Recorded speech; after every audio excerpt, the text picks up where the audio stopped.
From a home kitchen, she grew her brand into Singapore's largest macaron manufacturer. We are trying to achieve from a luxurious dessert into something we can enjoy daily. Having sold macarons from Singapore to Southeast Asia, she is now determined to take on the US market. This one is quite a big dream to achieve. It is indeed very challenging. Today, we step into Anna's sweet world and hear her vision for taking the brand global.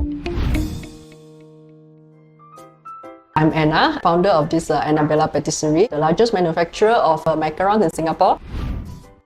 What inspired you to choose macarons to build your business upon? Because it was very famous and delicious. There's no macarons in Singapore. Or after a while there was a bit, but it's not that nice. Initially I didn't have a plan of setting this up, just something that I like to eat. So I started making it at home and making it for my friends. After a while, when strangers start to approach me to purchase the macarons, then I have more confidence. That's how I started this business. So many people think desserts are hard to scale. How do you grow from one shop to this kind of factories? It depends on the demand. Currently we have 2 main kitchen, 1 warehouse, and we just acquired another one for another expansion. Sometimes maybe with shortage ingredients. How do you manage global supply risks? We work closely with some of our suppliers, some alternative in case a certain product is out of stock here. So, in terms of sales, what were your key considerations when choosing your channels? There are more channels, we have more revenue. It's also safer because it's very unpredictable. Currently, we have 2 main outlets in Singapore, and online we do our direct Shopify channels to sell in Shopee, Lazada, Grab, Foodpanda. We also have starting in Amazon as well.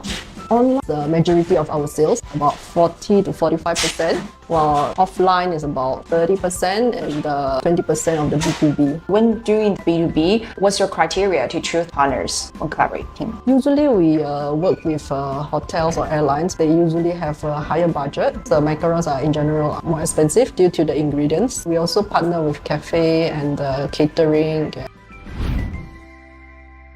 Why did you choose to collaborate with a global IP like Disney? Disney is a very big brand name, so it will help us in terms of our brand, and in the long run, it will expose us to more opportunities. Actually, I personally really like Disney. Singapore, there's still quite a number of Disney fans. That's how I think we can manage to explore these products. Yeah. How did you manage to collaborate with Disney? There's an opportunity that talked to a Disney person. Was initially exploring the idea because at that time we didn't have the requirement, which we need to be ISO certified manufacturing. ISO is like an international safety standard. Because of that, then we explore to get the ISO certified, and talk to them again to get the collaboration to do the Disney items. Yeah. When collaborating with them, what kind of difficulty you overcome? It is indeed very challenging, especially in the beginning, because for every single product, we need to submit to them for approval. We'll need to be very mindful on the content of the ingredient that we use. You said desserts are more than food, they connect cultures. What kind of things push you to have this feeling? You know, in Chinese, normally when you meet, you will ask, have you eaten? I mean, it's like food is really something that we bond, and it's like very personal, that you show that you're concerned about the other party.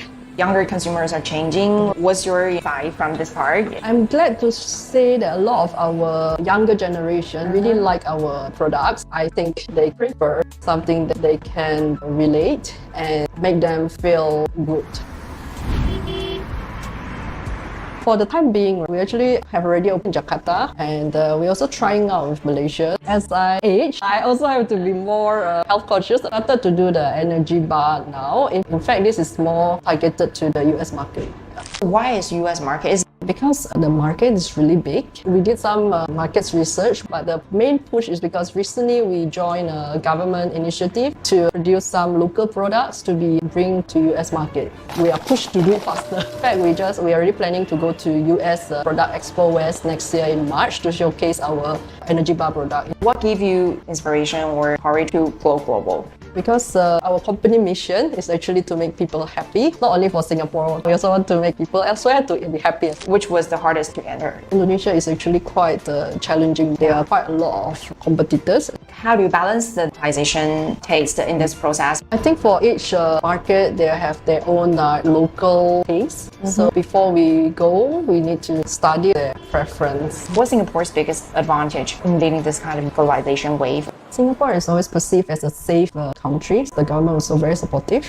The port in Singapore, very efficient compared to the other Southeast Asian countries. Singapore has quite good buying power. What's your biggest challenge so far for the payment? The biggest challenge is the rate that is usually very high because of the foreign currency. Because your WorldFirst declined, so how does WorldFirst help you in this process? WorldFirst has a much better rate and it will save us quite a bit of the foreign currency exchange. What's the key difference between banks and the WorldFirst in helping globalization?